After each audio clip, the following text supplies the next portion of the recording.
Apreciados hermanos, nuevamente estamos agradecidos de estar con ustedes en este lugar tan especial. Estamos en medio de un congreso sobre algo particular. Ustedes han venido acá porque han visto seguramente la invitación y de alguna forma u otra ustedes han escuchado ya en sus vidas, en su desarrollo espiritual, en su caminar con el Señor, este aspecto de tener una vestimenta, una vestidura de una armadura. Y este pensamiento, esta ideología, este concepto no es ajeno a nosotros. Pero ¿por qué el Señor presenta a través del apóstol Pablo este llamado a tener una armadura? ¿Y por qué el llamado en cierto sentido de urgencia sobre este punto? Primeramente vayamos a la palabra de Dios, pero antes de abrir la palabra de Dios, yo quiero invitar nuevamente la presencia de Dios en nuestro medio. Quiero pedir que Dios nos pueda acompañar y que sea Él que nos hable a través de su palabra. Les invito a que me acompañen en una oración. Amoroso Padre Celestial, en este momento quiero agradecerte porque tú nos permites estar aquí reunidos y hemos, Señor, llegado con el deseo y el propósito de escuchar tu voz. Y no queremos, Señor, que el instrumento humano sea un estorbo en ese mensaje. Así que pido, Señor, que puedas tú usarme y que pueda, Señor, simplemente ser tu instrumento en esta hora. Amén. Pido todo esto en el nombre de Jesús. Amén. Abramos la palabra del Señor en el libro de Efesios, capítulo 6. Ustedes, como saben, hemos escuchado algunos temas ya de varios poderosos predicadores sobre lo que es este aspecto de la armadura de Dios, pero quiero presentarles algo que tal vez nosotros no nos hemos puesto a pensar en cuanto a la razón, a la necesidad de que Dios nos llame a tener una armadura. Primeramente, nos dice en el capítulo 6, versículo 10, dice: por lo demás, hermanos míos, fortaleceos en el Señor y en el poder de su fuerza. El apóstol Pablo hace esta transición y da un énfasis importante a que nosotros, el resumen, por decirlo así, de el libro de Efesios, que es un libro sobre la unidad en el pueblo de Dios, se pudiese resumir en cierto sentido. La forma como él dice en cómo podemos tener esta unidad y lograr ese objetivo es en poder tener la fortaleza, no nuestra, por supuesto, no la mía, sino la fuerza está en el Señor. Pero aparte de esto, noten que él hace una descripción en el versículo 11 y 12 de la necesidad, de la razón por la cual nosotros tenemos que estar revestidos. Hace énfasis en el versículo 11 y 12 lo siguiente, dice: vestíos de toda la armadura de Dios para que podáis estar firmes contra las acechanzas del diablo, porque no tenemos, y hace un énfasis aquí, versículo 12, porque no tenemos lucha contra sangre y carne, sino contra principados, contra potestades, contra los gobernadores de las tinieblas de este siglo, contra huestes espirituales de maldad en las regiones celestes. Aquí el apóstol hace un énfasis de que la lucha, el conflicto, no es algo que usted puede ver en su vida normal, cotidiana. Usted a veces dice: bueno, yo he tenido un día malo hoy. ¿Por qué? Mi jefa o mi jefe me hizo la vida difícil hoy. Mi suegro, me cuenta mi suegra, es testigo de esto. Mi suegro tenía él un trabajo. Él trabajaba como inspector de agricultura en el estado de Florida, trabajaba para el estado. Y él tenía una lucha, parecía diaria, con su jefa, que le hacía la vida difícil. Le hacía la vida de cuadros, como decimos, ¿no es cierto? Le hacía la vida complicada. Y él tenía, imagínense ustedes en su experiencia, un hombre colombiano, ¿no es cierto?, de raíces donde normalmente los jefes son hombres. De repente tiene una mujer que no le caía bien él no le caía bien a ella y le tenía cierto rechazo, y su vida era continuamente de un conflicto diario con su jefa. A veces pensamos que nuestro conflicto es con la persona, con el individuo, con el cónyuge, con los hijos, con el hermano de iglesia, con el pastor de iglesia. A veces pensamos que los conflictos siempre son con personas y de alguna forma el medio como Satanás puede usar son humanos.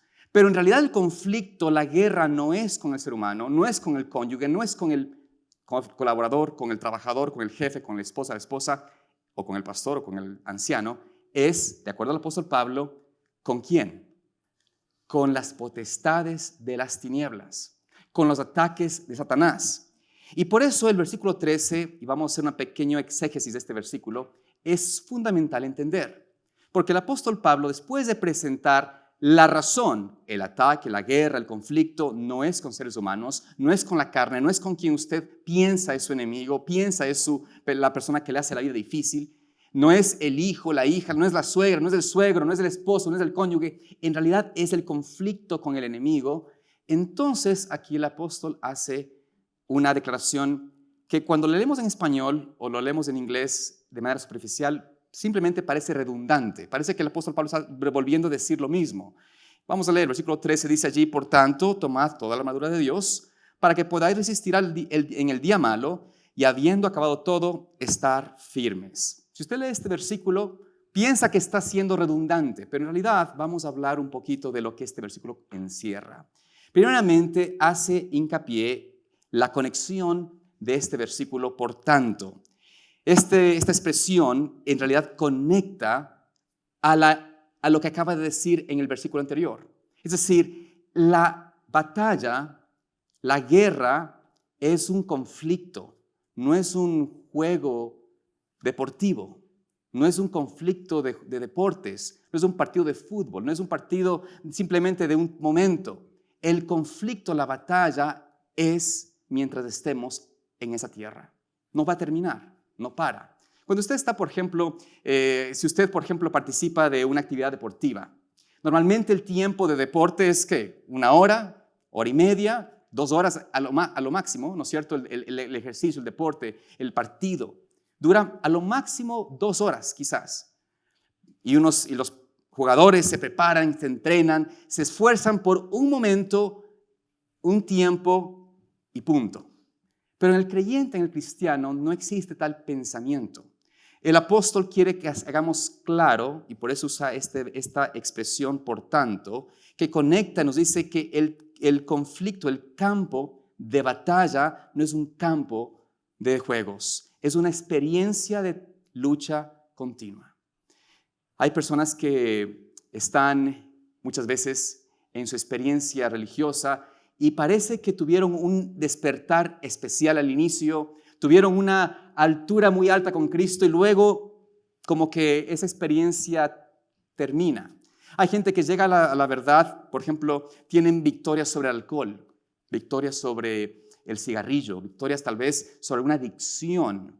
Y esto hace de ellos una experiencia de haber alcanzado ya una batalla, pero aparentemente entran en las aulas bautismales, entran en la iglesia y se quedan allí estancados. No hay un crecimiento, se quedan en esa experiencia. Y el apóstol Pablo dice, miren, si ustedes piensan que la vida es solamente un campo de juego, si ustedes creen que la batalla es simplemente de un momento, ya han perdido el asunto, ya han perdido el conflicto.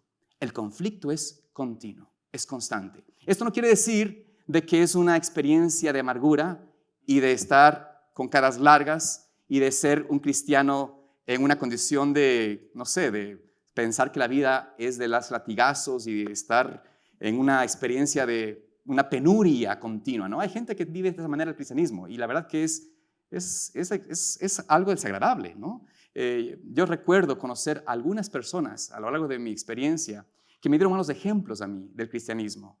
Personas amargadas, fijonas en todo tipo de errores que uno podía cometer, ¿no es cierto? En vez de animarte, en vez de sonreír, cara larga.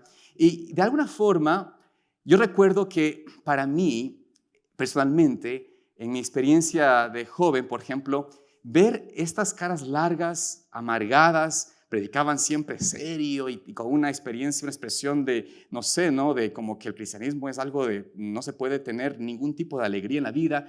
A mí eso me hacía repugnante, ¿no? Porque decía, ¿por qué ser cristiano de esa forma? Y en cierta forma, cuando uno tiene ese ejemplo, esa vislumbre, por supuesto, se vuelve una carga dura y difícil ser creyente, ser cristiano, ser adventista. Y de alguna forma, parte del problema, no es únicamente la razón, pero parte del problema por cual estamos hoy en día en una desventaja dentro de nuestra misma denominación, con nuestros profesionales jóvenes, con los jóvenes de la iglesia, con nuestros adultos jóvenes que no están en la iglesia, es porque tuvieron una experiencia donde miraron muchos malos ejemplos de un cristianismo falto de alegría, falto de vitalidad, falto de realmente de sentir la alegría, el gozo de ser creyente en Cristo.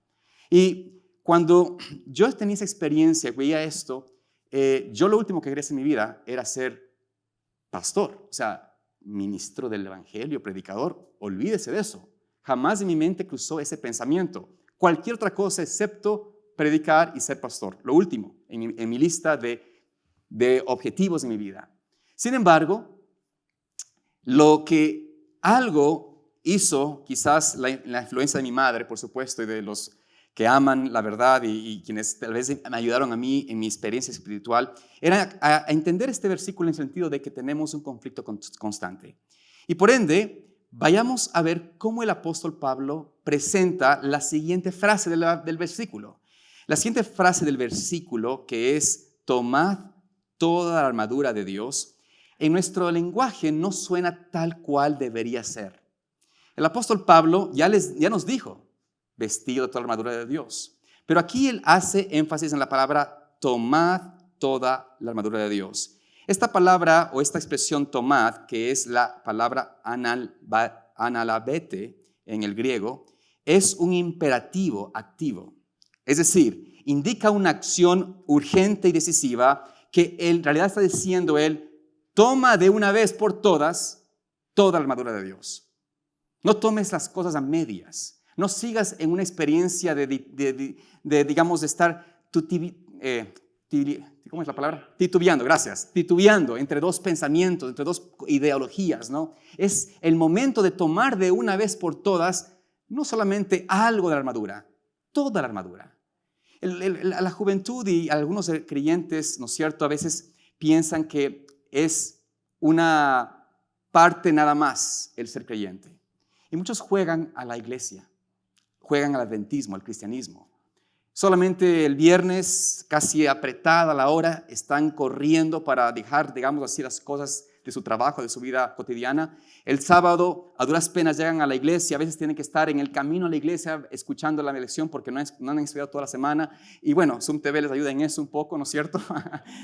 Estamos promoviendo un poco la falta de estudio, pero no queremos que eso pase, simplemente animarles, ¿no? Pero a veces pasa eso, no estamos tan acostumbrados a que el pensamiento de ser creyente es solamente la costumbre de un día, que durante la semana en realidad no tenemos este pensamiento de que estamos en un conflicto.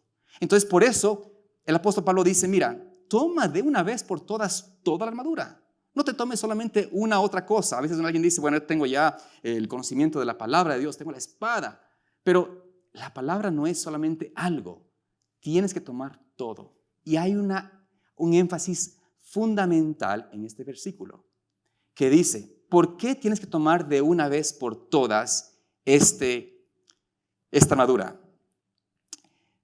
La palabra panoplia, que quiere decir todo y arma, ¿no es cierto?, es el concepto de que no puedes trabajar con una armadura incompleta. No puedes tú tener la victoria a medias, con algo que sin tener toda la experiencia, toda la armadura completa en tu posesión. Y no quiere decir con esto que usted tiene que decir: oh, ¿será que ahora tengo que entonces alcanzar una altura de completa perfección para tener la victoria que Cristo me ofrece? No, porque esta armadura, como bien decía el pastor Manrique esta mañana, esta armadura la provee ¿quién? ¿Quién la provee esta armadura? Dios. Dios provee la armadura. Dios es el que da la armadura. No es mi armadura, no es mi fuerza. Dios provee. Y si Dios provee, Dios no provee las cosas a medias. Él no provee una media esposa, ¿no es cierto? ¿Provee una media esposa, Cristian? No, es cierto que no. Alguien a veces cree que el matrimonio es estar a medias casado, ¿no? ¿Quién está a medias casado? ¿Alguien cree en este matrimonio que es estar a medias casado? Pastor Manrique, usted que sabe de matrimonios mucho, ¿puede estar alguien felizmente, mediamente casado? No, tú estás casado. Correcto, uno está completamente casado o no está casado. Usted no puede ser media madre, o es madre o no es madre. No puede ser padre a medias. Y hay padres que piensan que puede ser de esa forma, pueden creer que pueden ser un padre a medio tiempo. Tristemente, esos son los resultados tan duros, tan difíciles de muchos jóvenes, de muchos hijos que no tienen padres dedicados a ellos. Se han dedicado a otras cosas menos a hacer el rol de ser un padre, una madre dedicada a su familia. Esto es algo que nosotros tenemos que tener en mente, de que las cosas en el Señor son todo o nada, no es a medias. ¿Recuerdan ustedes cómo el Señor nos presenta acerca de la Odisea? ¿Qué tipo de cristianismo es ese? El que es a medio calor, tibio. ¿Qué dice la palabra de Dios? ¿Qué dice el Señor mismo en su mensaje a la Odisea sobre aquel medio cristiano, medio tibio, medio caliente? ¿Le parece agradable al Señor ese tipo de experiencia? Dice, mira, prefiero que seas nada a que seas así. Nada es mejor que medio. Y por eso el apóstol Pablo hace aquí un llamado, tienen que ponerse toda la armadura, toda. No solamente una otra cosa, sino toda la armadura. Y luego presenta aquí algo interesante. ¿Por qué hace énfasis en que tiene que ser toda la armadura? Bueno, viene la palabra antistenai, que quiere decir hay que resistir, ponerse en contra, resistir firmemente a el enemigo, específicamente también en un día malo, en un día malo. ¿Por qué el apóstol hace énfasis en este pensamiento de un día malo? Como les decía, a veces todos tenemos un día malo. ¿Han tenido ustedes un día malo alguna vez? ¿Qué hace el día malo? ¿Qué hacen ustedes esa experiencia de tener un día malo? Desánimo, ¿no es cierto? Por ejemplo, ¿alguna vez ustedes han tenido el día en el cual les pasa un accidente? Ustedes estaban, digamos, yendo en su auto y tienen un choque. ¿Cómo fue ese día para ustedes, si lo han tenido? ¿Bueno o malo? Normalmente es malo, ¿no es cierto? Accidente, a veces hay heridos, a veces se pierde el carro. El problema, uno empieza a pensar los gastos financieros, el seguro se va a subir, etcétera. Miles de cosas. A veces son asuntos donde algo que usted, por ejemplo, tuvo en su trabajo, alguien lo acusó a usted o vio a alguien que tomó algo suyo y usted se siente mal porque eso trajo como una sombra a su día, a su momento. El día malo puede ser cuando sus hijos se portan de una forma que deshonran a usted o a Dios. O tal vez usted tiene un día en el cual conoce que tiene algo en su cuerpo que es peligroso y que atenta con su vida. Un día en el cual usted se encuentra con la triste realidad o escucha noticia de que tiene usted un cáncer o que tiene usted o a quien usted ama, su padre, su madre, está afectada de algo que no se esperaba. Los días malos suceden y suceden muy frecuente, pero algo que dice la palabra es que el día malo es inevitable. Escucha bien eso, es inevitable. Viene. El apóstol Pablo dice para que si es que les llega el día malo, para que si es que algún día les alcanza. No, el día malo es inevitable. Y el día malo en realidad tiene dos connotaciones, por supuesto. Hemos hablado ya de que el día malo, a la luz de lo que hemos estudiado a través de los mensajes que presentaron aquí los otros pastores, el día malo en última instancia se habla del día. ¿De qué día será ese? A ver, ¿se acuerdan ustedes? ¿De qué es ese día malo? El día malo a la luz de la palabra de Dios. El día donde dice el Señor Jesucristo como ladrón en la noche. Ese es un día malo, ¿no es cierto? Cuando usted despierte y resulta que le han robado, que viene un ladrón, porque usted no estuvo atento. ¿Alguna vez de paso le han robado a usted? ¿Alguna vez han tenido un robo en su casa? ¿Alguien ha entrado a su casa? Usted estaba tal vez de viaje, se fue de vacaciones. Se fue un domingo a pasar con su familia, a ver quizás, no sé, irse a comer en un lugar, pasar un día lindo con su familia, hermoso. Regresan a su casa y resulta que todo lo que tenía dentro han ido por todos los ladrones, han abierto todas las cómodas, todos los cajones, han cogido su ropa, la han tirado por el piso, cogieron lo más agradable, cogieron electrodomésticos, lo que sea. Les digo porque me pasó a mí.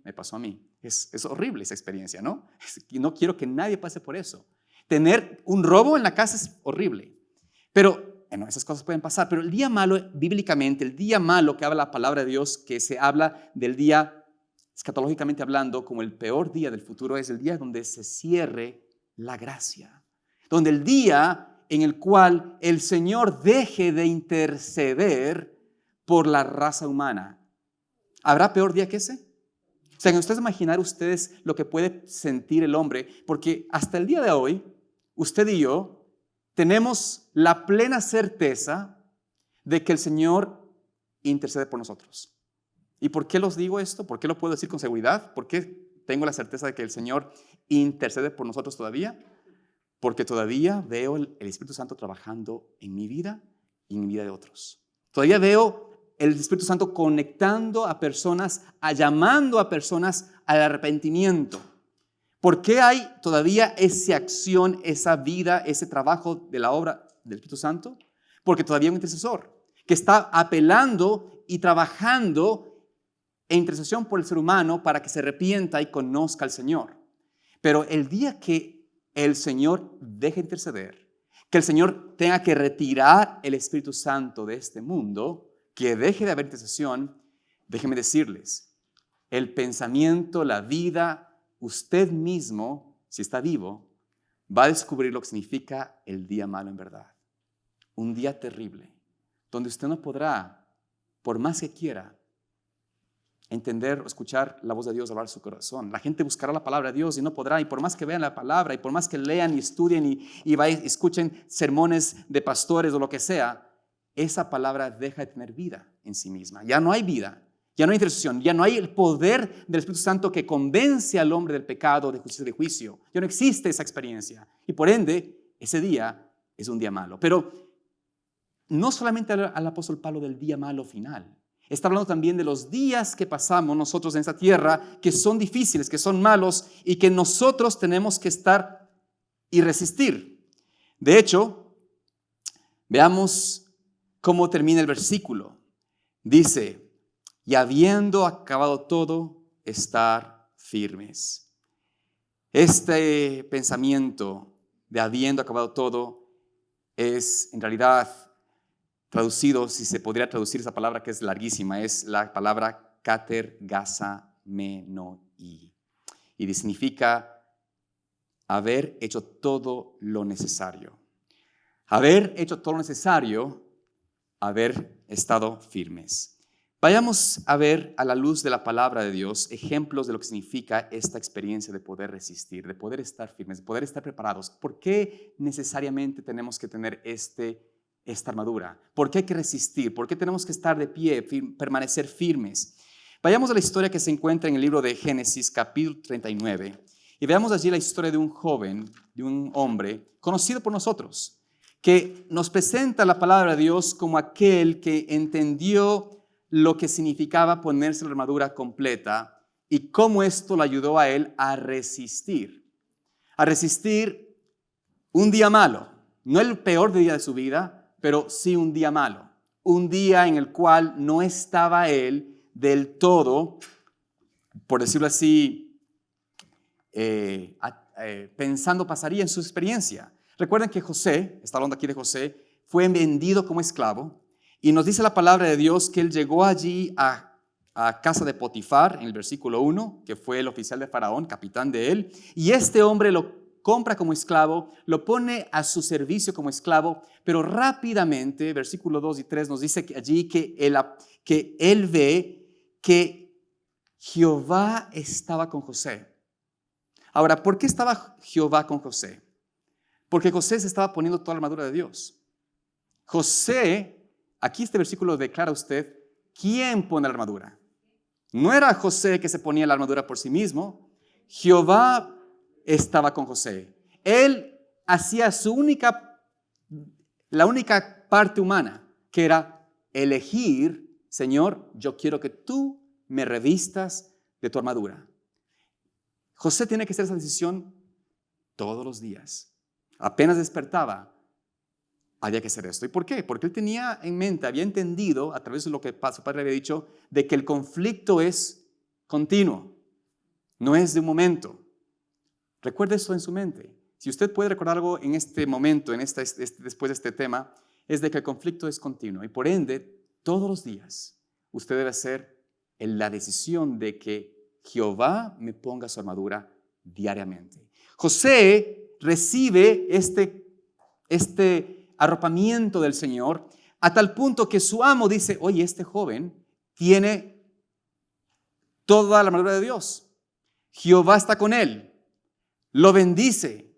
Así que empieza el amo a darle responsabilidad y brevemente, en poco tiempo, dice, mira, toma todo lo que tengo, te dejo en tus manos, yo solo me preocupo de que me den de comer porque todo está bajo tu control. Era un joven, apenas en el vigor de sus 17 a 20 años quizás, durante su tiempo que estuvo allí con Potifar. Era un joven y ser ya mayordomo de todas las cosas de un hombre muy rico, como el capitán del faraón.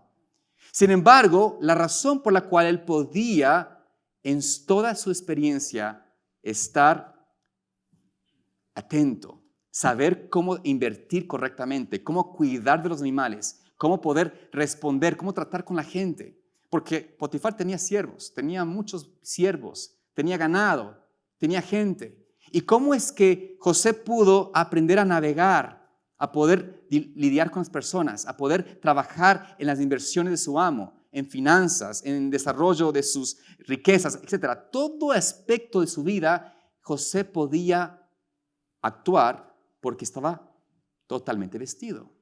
Su decisión era, Señor, tú guíame hoy, día a día. ¿Alguna vez terminaste de leer la lección y te quedaste pensando, ¿qué fue exactamente lo que leí? Te entendemos. Hay temas que parecen un laberinto, pero no tienes por qué estudiarlos a solas. En Zoom TV Latino, profundizamos contigo para que lo complejo se vuelva claro y lo difícil, práctico. Estudiemos juntos esta semana. Tu momento de aprender es ahora. Zoom TV Latino. Dios mira a José y permite un día malo para José. El día malo de José, ustedes conocen el versículo 9, es la respuesta a una mujer, a la esposa de su amo, que se empieza a insinuar con él. Y dice la palabra, si vamos de hecho, vayamos al versículo 8, dice el versículo, 7, dice, y aconteció después de esto que la mujer de su amo puso sus ojos en José y dijo, duerme conmigo. Versículo 8, y él no quiso y dijo a la mujer de su amo, he aquí que mi señor no se preocupa conmigo de lo que hay en casa y ha puesto en mi mano todo lo que me tiene. Versículo 9, no hay otro mayor que yo en esta casa y ninguna cosa me ha reservado sino a ti, por cuanto tú eres su mujer. ¿Cómo pues haría yo este grande mal y pecaría contra Dios? Noten cómo José responde en esta declaración como alguien que tiene una armadura puesta. Ustedes pueden ver la forma como él responde, con cortesía, pero firmeza. Le muestra a esta dama que su labor es ser fiel primeramente a Dios, no para pecar contra Dios, y también tiene una responsabilidad con su amo, con el esposo de esta mujer. Ahora, ustedes tal vez pueden imaginarse, pensar de que esa tentación para él era fácil, pero normalmente, en realidad, la juventud y los varones, bueno, también las damas, pero los hombres en esa edad viril, la edad como les digo, de 18 a 20 años que tenía José en ese entonces, era un joven en toda su vigor. Su deseo por una pareja no es que no tenía, él era un hombre. Pero ¿por qué él tenía la fortaleza para resistir una tentación de una mujer que se insinuaba de una forma tan directa? Pero hoy en día vemos que tristemente dentro de nuestra sociedad y tristemente dentro de aún del pueblo cristiano y creyente, hay mucha debilidad en el aspecto moral. Hay mucha debilidad en el aspecto de tener firmeza en este ataque. Veía unas estadísticas que son tristemente muy desalentadoras. Estadísticas que hablan de que dentro del cristianismo, no solamente la iglesia adventista, pero todo el cristianismo, los creyentes, más del 40% de los hombres pasan o están en adicción a la pornografía. Esto no solamente se limita a gente laica, también tristemente a líderes, a ancianos, a pastores. Estas son las cosas que estamos viendo y que los jóvenes, ¿saben ustedes el promedio de edad en la cual un adolescente, un muchacho, una muchacha es expuesto a la pornografía? Yo me aterré a esta estadística, pero la edad promedio son los 11 años. 11 años es la edad promedio donde los jóvenes son expuestos a esto. Y por ende, vemos que esta experiencia que entorpece, que envilece, que hace adictivo, hace perder el pudor, el respeto, el deseo de lo espiritual. Esto carcome la mente del ser humano, está siendo puesto en nuestros jóvenes de muy temprana edad. Y por supuesto, no se habla mucho del tema, a veces se piensa que es normal porque eso es lo que Satanás hace. Normaliza el mal, normaliza el pecado y parece que es inofensivo. Hay inclusive personas que dicen eso es normal, pero a la luz de la palabra vemos de que José presenta un muchacho que sabía que esto era algo en el cual no podía caer. Él no podía dar ese lujo de caer en esta tentación tan terrible como la caída moral. Y por ende vemos de que él presenta esta declaración, pero algo interesante acerca de José es que dice el versículo 10 que esta mujer hablaba a él cada día. Imagínense ustedes una lucha de ¿qué? ¿De un momento? ¿Era un conflicto de una sola hora? No. Todos los días, continuamente. ¿Y cómo podía él poder vencer esto? ¿Cómo era la única forma de él poder, ¿qué se puede decir? Enfrentarse contra esto y vencer? Tenía que tener esta armadura todos los días. Por eso presenta aquí él este concepto y él hace algo interesante. Viene el día malo. Viene el día malo, versículo 13, versículo 12 y 13 dice, y ella lo asió por su ropa. Un día vino cuando estaba nadie en la casa, trata de aprovecharse de él, agarra su vestimenta, digamos su chaqueta, su ropa exterior, no fue que él estaba totalmente descubierto, ella agarra la vestimenta de sus, trata de forzarse sobre él huye. Dice el versículo 11, aconteció que entró en el día en casa para que hacer su oficio y no había nadie de los de la casa allí. Satanás había puesto esta mujer, usando a la mujer como su instrumento, la manera de poder manipular, no había nadie en la casa, pensó, esta no se libra a José. Se hace de él, le hacía, versículo 12, lo asió de su ropa, diciendo, duerme conmigo. Entonces, ¿qué? Él huye, decide en ese momento, Señor, no puedo hacer esto. La victoria para José estaba no en el pensamiento únicamente de decir no quiero caer, pero también en la acción. Y por ende, él decide huir en ese momento y salir de esa experiencia. Podemos ver aquí que este pensamiento de resistir, esta ilustración de resistir, de poder estar firme, no es solamente lo que el apóstol Pablo menciona, José lo experimentó. Y esta experiencia de ese día malo para él, trajo para él aparentemente una derrota. ¿Por qué? Fue acusado, fue llevado a la cárcel, fue puesto en una peor situación, en una experiencia hasta más difícil, hasta más dura, una experiencia mucho más nefasta, más triste. Estaba ahí en una cárcel por hacer el bien. Por hacer el bien fue puesto en la cárcel, pero notemos de que esto nos presenta a nosotros que el día malo nos viene, queramos o no queramos.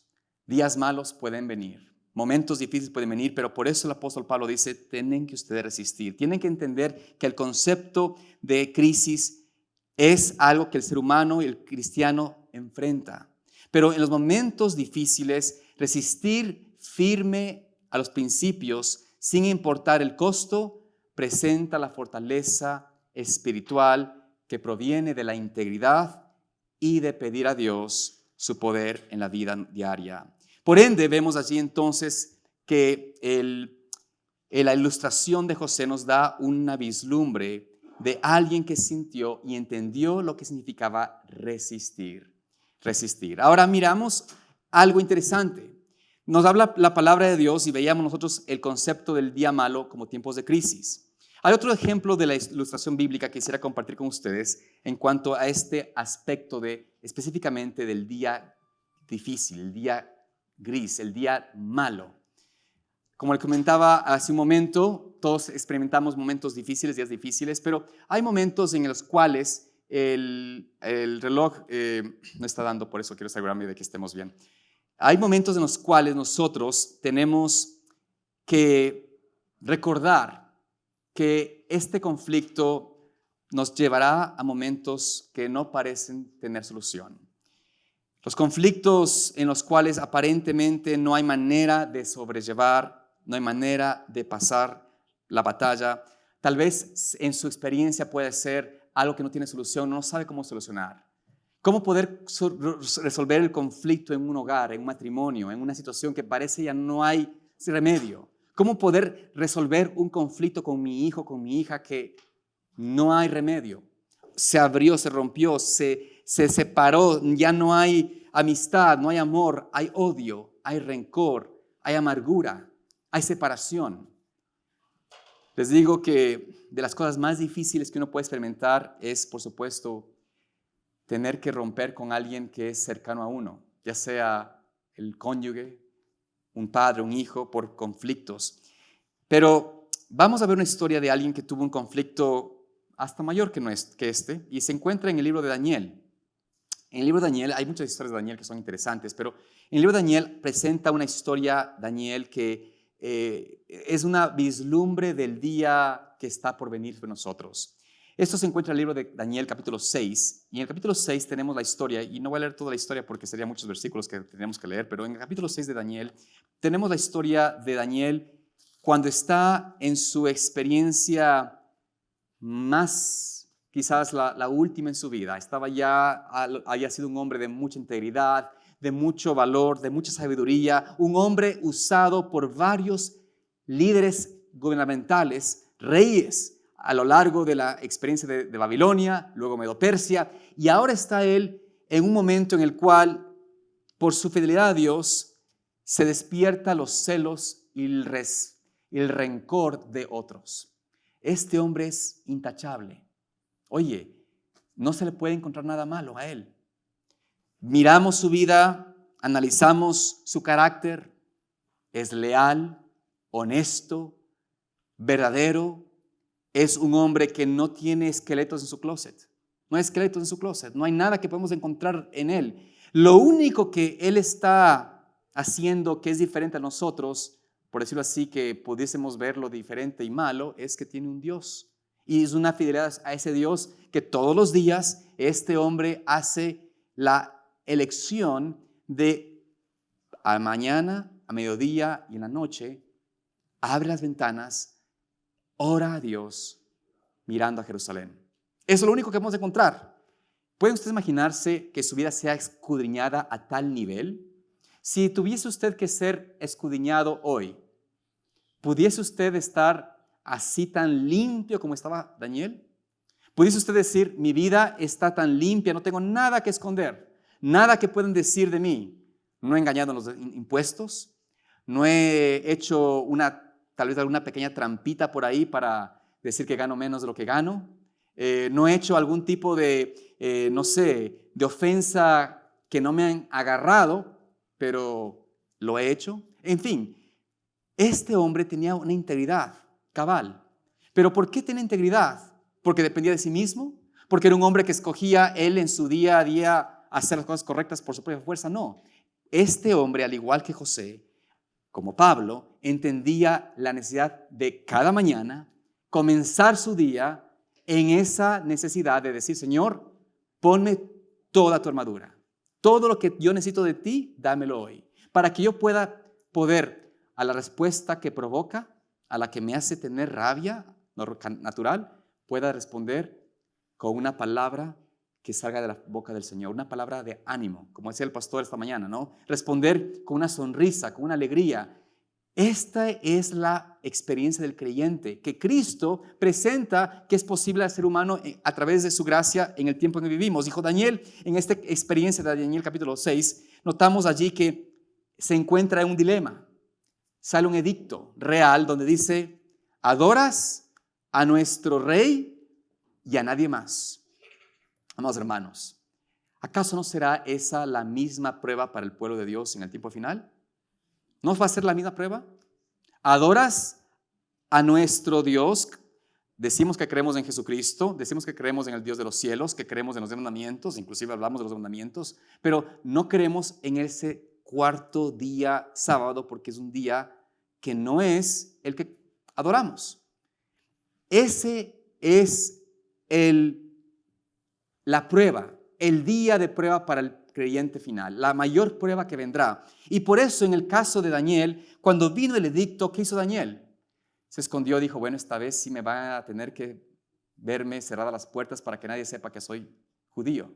Bueno, durante 30 días que duraba el edicto, voy a tener la sabiduría y la prudencia y la astucia de poder quedarme metido ahí, que nadie vea que yo adoro a Dios, para que no me lleven preso.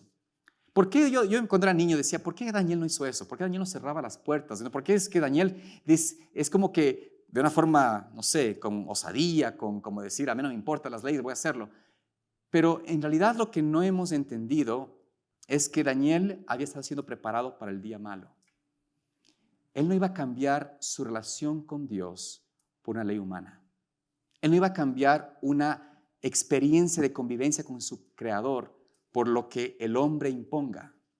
Para Daniel, la lealtad al Señor era no solamente en su oración diaria de todos los momentos con el Señor, pero también de dar el tiempo para postrarse, conectarse y clamar la promesa de Dios. Y la apertura a Jerusalén era una lección personal, pero también pública, de lo que significaba para Daniel la promesa de la redención de Israel. Es decir, para Daniel, el abrir su ventana era el símbolo de la esperanza que él esperaba ver esa restitución de la promesa del Señor. ¿Usted dejaría de predicar de Cristo y su venida? ¿Usted dejaría de ser adventista porque se le dice que no puede adorar el sábado? O sea, pensemos que por eso Daniel, en su experiencia, él no podía dejar de ser quien era. Había hecho su costumbre todos los días de depender de Dios y que 3 veces al día él tenía que tener esa conexión con el Señor. Si Daniel necesitaba 3 veces de conexión diarias, ¿por qué nosotros hoy en día pensamos que yo puedo hacerlo con una vez a la semana? 7:11, ¿no es cierto? Adventista, séptimo día, 11 de la mañana, es el momento único en el cual me conecto con Dios. Ahí sí alabo a Dios, ahí sí estoy con el Señor. Es imposible. Y por eso el apóstol Pablo dice, hace este hincapié, pónganse de una vez por todas. Decidan a quién van a servir. No pueden nosotros seguir en esta experiencia titubeando entre uno y otro Dios, entre un pensamiento y otro, como también dice el apóstol, o dice Elías, hacía referencia en el Monte Carmelo, ¿no? ¿Por qué están titubeando entre 2 pensamientos? O uno u otro. Pero no pueden ustedes pensar en obtener experiencia de crecimiento, victoria en sus vidas, si estamos pensando que las cosas solamente son como un juego de un tiempo. Daniel fue fiel y nos dice la palabra de Dios sobre Daniel. Dice allí en el versículo 10, cuando Daniel supo que el edicto había sido firmado, ¿qué hizo él? Se puso a llorar, se puso a lamentar. Dice, entró en su casa y abiertas las ventanas de su cámara que daban hacia Jerusalén, se arrodillaba 3 veces al día, lloraba y daba gracias delante de su Dios, como lo solía hacer antes. Esa experiencia diaria no le va a cambiar por ninguna ley humana. Por eso el día malo, amados hermanos, ese día grave llegará, pero viene al creyente cuando está preparado, va a venir y no le va a tomar por sorpresa. Por eso Dios nos llama hoy a entender que la preparación comienza hoy. Si no lo has hecho hasta ahora, empiézalo hoy. Si tal vez has tenido un tiempo de vacación, de estar en la banca de suplentes, olvídate de eso. Es hora de decir, Señor, quiero entrar a trabajar, quiero entrar a servir. A veces nosotros no damos suficiente oportunidad a nuestra propia juventud, a nuestros propios jóvenes a participar. Y Dios quiere que tengamos la oportunidad de que ellos participen, pero también tenemos que ser nosotros un ejemplo vivo de lo que significa participar y trabajar y dar y poder servir y poder tener la alegría de conocer al Señor y saber que ponernos esa armadura completa nos presenta una experiencia espectacular y única de servir a Dios y obtener algo que no solamente es pasar la experiencia de la gran prueba, del día malo, pasarla, pero pasarla en pie, pasarla no derrotados. ¿Saben ustedes que los casos que hemos hablado hasta aquí, José, Daniel, fueron casos de esa índole? Pasaron su experiencia no derrotados. Tanto José fue vindicado. Aunque cayó en la cárcel, era una preparación más, una prueba más dura, un día más malo, pero al final una experiencia más para que Dios pueda luego usarlo y ponerlo como el gerente o el gobernador de todo Egipto. En el caso de Daniel, sabemos la historia que él fue llevado al foso de los leones y ahí en ese foso con los leones, su ángel poderoso está con él, lo protege y no le pasa ningún rasguño. De hecho, sale al siguiente día, el rey declara que lo que Daniel hizo presenta quién es el verdadero Dios y lo sube y lo eleva a la mayor posición en el reino. Y finalmente, vamos también el caso, por ejemplo, de 3 jóvenes amigos de Daniel en el horno de fuego. Cuando estuvieron en el horno de fuego, echados en el horno de fuego, ellos dijeron, mira, al rey, no me interesa decirte cómo vamos a responderte porque la cosa es clara, no vamos a tomar el lado de adorar esa imagen, eso no vamos a hacer. Noten ustedes de que en la experiencia del fuego, hay aquí lo que el apóstol Pablo menciona en el versículo 13, la última parte de Efesios. Recuerdan, aquí dice, para que podáis resistir en el día malo y habiendo acabado todo, estar firmes. O habiendo hecho todo lo necesario, estar firmes. Los 3 jóvenes hebreos, cuando fueron puestos en el horno de fuego, ¿qué hicieron allí en el medio del fuego? En medio de ese horno. ¿Qué estaban ellos haciendo allí mientras estaban en el horno de fuego? Caminando libremente. ¿Y con quién? Con Jesucristo mismo. Es decir, podían estar firmes. La experiencia de la victoria no es la experiencia de salir y terminar como exhausto y terminar, wow, qué difícil ha sido ser esta victoria. Pero bueno, por fin lo logré. Eso no es el fin que Dios quiere. Ni siquiera espera que tú y yo tengamos. En realidad lo que Dios quiere es que ustedes pasen ese fuego de la tribulación, pero cuando estamos en la tribulación, mayor fuerza y vigor uno recibe porque el Señor está con nosotros. Dios mismo se presenta como su ángel poderoso para estar con sus hijos. Ustedes nunca se han puesto a pensar cómo es posible que los mártires podían en el mismo fuego, en la misma hoguera, empezar a cantar. Y cantaban a todo pulmón. ¿Cómo podían ellos, en la experiencia de estar siendo quemados vivos y estar su carne siendo hecha calcinada y perder, por supuesto, la vida, cómo podían ellos alabar a Dios?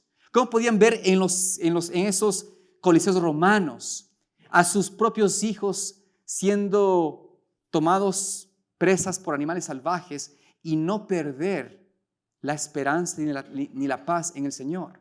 ¿Cómo es eso posible? ¿Cómo uno trasciende ese pensamiento, esa ideología? Es la única experiencia, es porque al estar en el fuego, uno en realidad con Cristo se afirma aún más, se establece aún más, resiste aún más.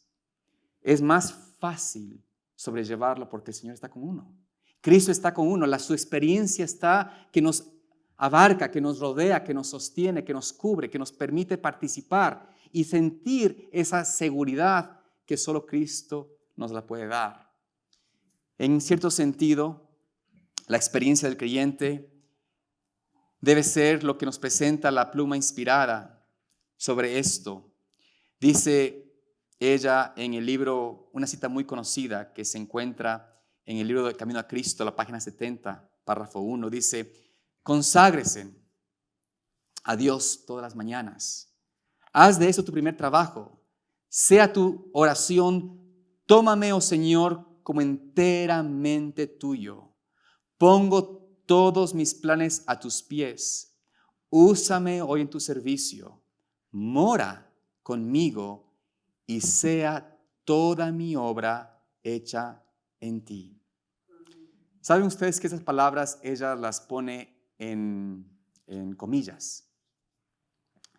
Y me parece a mí que esta es una descripción dada por el Señor o por el ángel de lo que debe ser nuestra oración. No es con esto para que uno repita como un rezo, pero estoy escribiendo lo que el Señor está pidiendo que tú y yo hagamos. ¿Cómo hacemos esta armadura algo personal, diaria, que se ponga en uno? Bueno, la lección está en nosotros.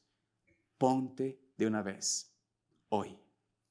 Se dice, cada mañana, haz tu primer trabajo. Entonces, ¿cuál es la lección suya que tiene que hacer? ¿Cuál es mi lección que tengo que hacer? ¿Cómo yo puedo decir, salgo de este lugar, salgo de este congreso, de esta cumbre, de alguna forma con una experiencia diferente? Bueno, la diferencia debe estar en tu decisión. Cada mañana decido, Señor, yo voy a ponerme en tus manos, en tus riendas, para que yo pueda ser usado por ti enteramente.